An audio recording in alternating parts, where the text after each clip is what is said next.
Hi witches! So today I wanted to talk to you guys about some lunar deities in case you are interested in exploring the realm of deity work. Now, as always, this is not necessarily an all-encompassing list, and there are other deities who do have associations with the moon, but I want to focus on some deities from open practices that you can, research a little bit further in case you are interested in like connecting with a lunar or moon deity during this month. I just wanted to kind of give you guys a brief introduction to this in case this is something that you're interested in. I don't know, I really like mythology, so this is kind of a just a cool thing that I want in my book of shadows at the end of the year, so that's what we're doing. The first goddess I want to talk about goes by two names, and that is Artemis and or Diana, depending on what tradition you are looking at. Artemis is the Greek goddess of the moon, but if you follow the Roman tradition, she is called Diana.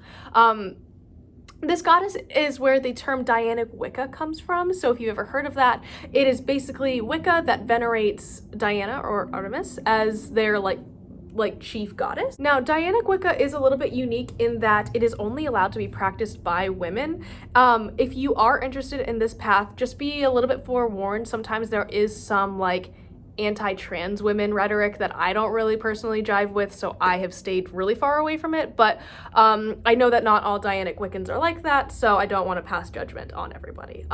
Just be aware in case that's something that you need to take into consideration. Anyways, Artemis or Diana is one of the most widely venerated goddesses from the ancient Greek or Roman times. She is associated with the hunt, with the wilderness, and with childbirth, but also with the moon. And I have a feeling that because of her ties to like childbirth and fertility, you can kind of see how the fact that the moon cycle and the menstrual cycle actually kind of like mirror each other. It's generally speaking a 28-day like phase. So I think that's kind of like where that association really comes from, but she's often depicted with the moon somewhere around her, like if you look at paintings or sculptures or stuff like that. Artemis is also, like I said, a goddess of the hunt and of the wilderness, and she protects women and young girls. So if you're interested in learning more about her, she's a really fascinating goddess who I am really glossing over in this video. So I really recommend learning more about her if that is something you're interested in. The next goddess I want to talk about is Hecate, who is an amazing Greek goddess who is associated with witchcraft, the moon, necromancy, the night, and crossroads. So she's also what is known as a triple goddess, meaning there are three aspects to her, and sometimes is seen as a psychopop, which is a archetype in mythology that describes deities who like easily or freely go between the underworld and the mortal world, and sometimes bring mortals there. There's like a whole lot of stuff. So if you think of like Hermes has done it a couple times. He's like, here, use my sandals and go to the underworld. And Anubis is also another psychopomp in that he kind of shepherds souls from the living world to the afterlife. So psychopop, sorry. I'm personally really fascinated by Hecate. She really intimidates me a little bit, but I feel like our energies are very similar in terms of like the workings that I do. I do a lot of moon-based and like kind of nighttime workings. I work with the Morrigan, so you know it's gonna, and Anubis, like a death god. So it's like, it's always a little bit like spooky. No, I'm just kidding. But I find her a very interesting goddess I'd like to learn more about. But anyone that I have seen work with her generally has moon imagery somewhere on their altar, and I think it's really beautiful. So like if you do work with her, you probably have an awesome altar. And the next goddess I want to talk about goes by two names, and that is Selene and or Luna. If you ever wondered where the word selenite comes from, it comes from the Greek goddess of the moon, Selene. She is really seen as the embodiment of the moon, so she's like the physical manifestation of the moon. She is the sister of the sun god Helios. It is also really closely tied with Artemis and Hecate, so it's kind of why I talked about them first. And they're all kind of like within the same vein of mythology, like they all kind of have the same vibe, so to speak.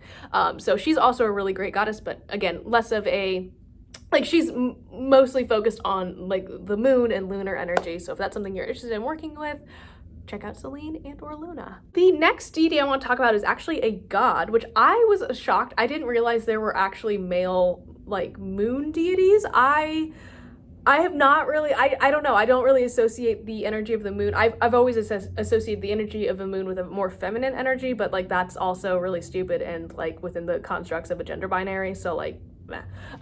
Anyways, Khanzoo is the Egyptian god of the moon.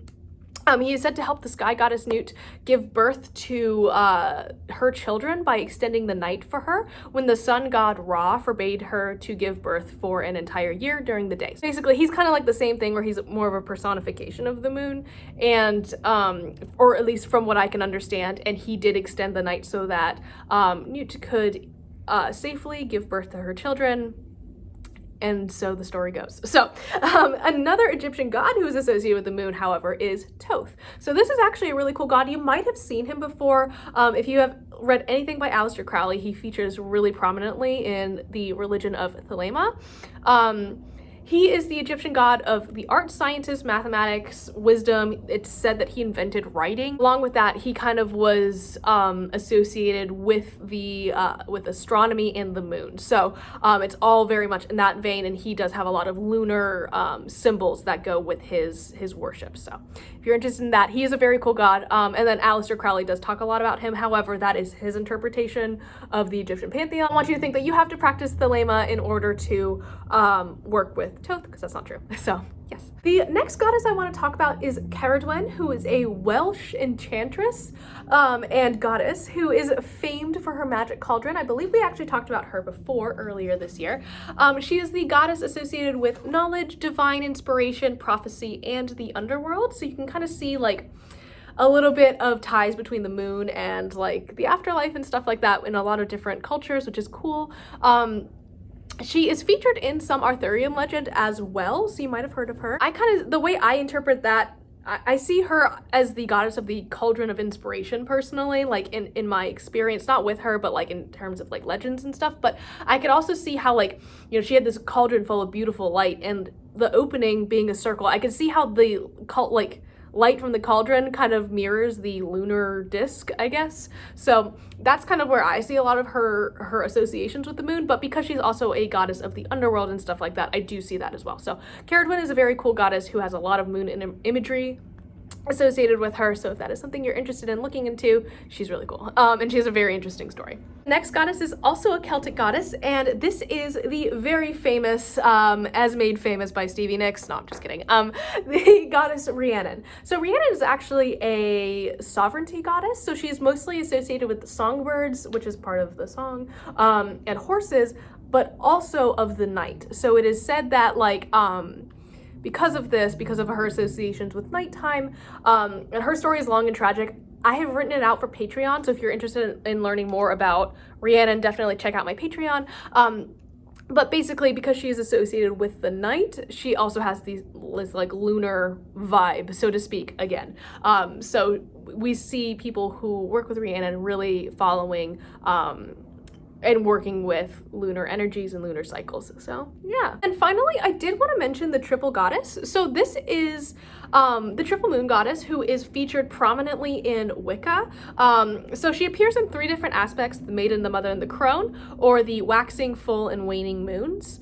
And this is like a really common symbol. I actually have it tattooed on the back of my neck because it's cool. But it is definitely a very like Wiccan based thing. So I still like the symbol, the triple moon symbol, but it does refer to a specific deity that is featured heavily in Wicca. Yeah, I have that symbol. I think it's really cool, but it is really like tied with Wicca. So if you do see that, it's probably like if you see it on a book, it might be Wiccan in origin. So just be sure you read through it with a grain of salt if you don't practice Wicca. So I know I spent a lot of this video talking about gods who belong to open practices, but there are like dozens of other gods in different like pantheons, some of them open, some of them not. Admittedly, really struggled to find stuff within the Norse pantheon about like lunar gods and stuff. So if I missed something, I'm super sorry. It is entirely possible that I just like it completely went over my head and I totally missed it. But this is also your reminder to like be respectful of closed practices, and there are plenty of lunar deities that you can work with that are from open pantheons.